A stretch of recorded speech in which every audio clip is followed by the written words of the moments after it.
여러분 주말 잘 보내셨습니까? 뉴스데스크 계속해서 대구 경북권 소식을 전해드리겠습니다. 주민들이 필요한 사업을 발굴해서 예산까지 책정하도록 한 주민참여예산제가 지자체의 무관심 속에 겉돌고 있습니다. 대구시는 올해 주민참여 예산을 한 푼도 배정하지 않아 제도의 취지를 무색해하고 있습니다. 윤태호 기자가 취재했습니다. 새정치민주연합 홍일학 국회의원이 행정자치부 자료를 분석한 결과 인구 100만 명 이상 국내 10개 도시 가운데 주민 공모 사업을 통해 올해 주민참여 예산을 배정한 곳은 서울과 인천, 고양시 등 3곳에 불과했습니다. 부산과 대전, 광주, 울산, 수원, 창원 등 6개 지자체는 공청회나 설문조사 등의 방법으로 주민참여 예산을 일부 반영했지만 대구시는 주민참여 예산을 올해 한 푼도 배정하지 않았습니다. 본격적인 주민참여 예산을 시행하기 위해서 조례 제정 또 주민참여 예산 위원 모집 등 일정을 진행을 하다 보니까 실제로 주민참여 예산을 반영을 하지 못했던 부분이 있습니다. 대구시는 서울시가 일반 회계의 0.2% 정도를 주민참여 예산으로 배정하고 있는 만큼 그 정도 비율에 맞게 내년에 100억 원 정도를 편성하겠다고 밝혔습니다. 하지만 이전에도 지자체의 무관심 속에 제도가 겉돌았던 만큼 지방재정법에 의무 조항을 담아야 한다는 주장이 나오고 있습니다. 때마침 지자체가 의무적으로 일반 회계의 5%를 주민참여 예산으로 편성하도록 하는 법률 개정안이 국회에 발의됐습니다. 흔쾌히 받아들이기는 속성상 싫어하는 부분이 있어 보여요. 그래서 지방재정법을 개정을 해서 그야말로 의무적으로 참여예산제를 도입하도록 만들기 위해서 개정법을 발의했습니다. 하지만 무엇보다 예산 편성권은 지자체 고유 권한이라는 고정관념을 깨고 주민과 함께 시정을 이끌어가겠다는 열린 마음을 갖는 것이 더 시급하다고 전문가들은 지적하고 있습니다. MBC 뉴스 윤태호입니다. 보통 불법 체류자라고도 하는 미등록 이주 노동자도 노동조합을 만들거나 가입할 수 있다는 대법원 판결이 나왔습니다. 하지만 정부는 여전히 노조 설립 신고를 받아들이지 않고 있어 반발이 나오고 있습니다. 윤영균 기자의 보도입니다. 지난 6월 대법원은 서울, 경기, 인천 이주노동자 노동조합이 노조 설립을 인정해달라며 서울지방노동청을 상대로 낸 소송의 상고심에서 노조 설립 신고를 반려한 것은 위법이라고 판단한 지난 2007년의 서울고법 항소심 판결을 확정했습니다. 일을 하고 임금을 받아서 생활하고 있기 때문에 법적으로 취업 자격이 없다고 하더라도 헌법에 따라 노조 결성과 가입이 금지되지는 않는다는 겁니다. 하지만 고용노동부는 대법원 판결이 난 이후에도 여전히 이주 노동자의 노조 설립 신고를 받아들이지 않고 있습니다. 판결 이후 낸 2번의 설립 신고를 모두 반려했는데 이제는 이주 노동자 합법화와 고용 허가제 폐지를 내세우는 만큼 정치 운동이 목적이기 때문이라는 겁니다. 안정적인 노동을 할 수 있는 노동 환경을 만들어 달라 이런 취지의 이제 요구들이거든요. 예. 그렇기 때문에 이것은 정치 운동을 목적으로 하는 것이 아니라 이주노동자 지원단체는 미등록 이주노동자 없이는 공장 운영 등 사실상 한국 경제가 돌아가지 않는 현실을 외면하는 태도라고 지적하고 있습니다. 세계적인 추세이기도 합니다. 우리나라를 제외한 다른 많은 나라들에서는 비자가 없다는 이유로 노동권을 제한하는 경우는 없는데. 대법원 최장기 계류 사건이던 이주노동자 노동조합 문제. 10년이 넘는 법정 싸움은 간신히 끝났지만 현실은 10년 전과 그다지 다르지 않습니다. MBC 뉴스 윤영균입니다. 경주에는 신라시대에 사용됐던 건축용 석재가 일반 가정이나 관공서에 흩어져 있지만 제대로 관리가 되지 않고 있습니다. 문화유적 복원에 사용할 수 있는 가치 있는 석재가 수천 점에 이르는데 경주시가 체계적인 보존과 활용 방안을 모색하고 있습니다. 김형일 기자의 보도입니다. 경주 월성 유적지에서 발견된 신라시대 대형 주춧돌입니다. 지름이 1m가 넘어 당시 궁궐에 웅장했던 모습을 상상할 수 있습니다. 또 한옥의 기초로 사용했던 장대석과 대문 여닫이 받침돌 등 희귀한 석재도 한자리에 모였습니다.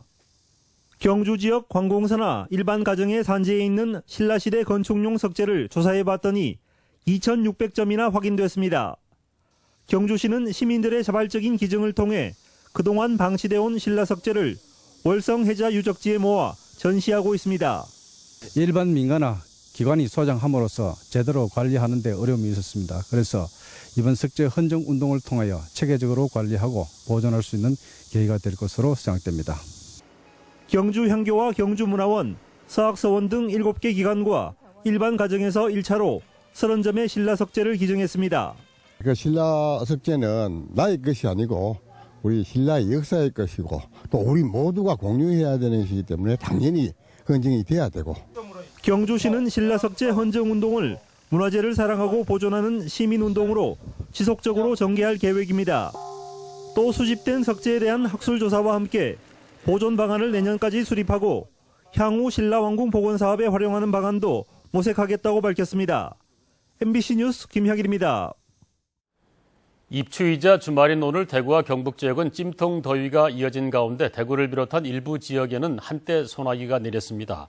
곳에 따라서는 밤늦게 5에서 30mm의 소나기가 내리는 곳도 있겠습니다. 내일 아침 기온은 대구 24도 등 21도에서 25도, 낮 최고 기온은 대구 35도 등 28도에서 36도 분포로 오늘과 비슷하겠습니다. 대구 기상지청에 따르면 현재 대구와 경북 11개 시군에 폭염경보, 경북 8개 시군에는 폭염주의보가 내려져 있지만 다음 주부터는 낮 기온이 30도 안팎으로 조금씩 누그러질 것으로 예상됩니다.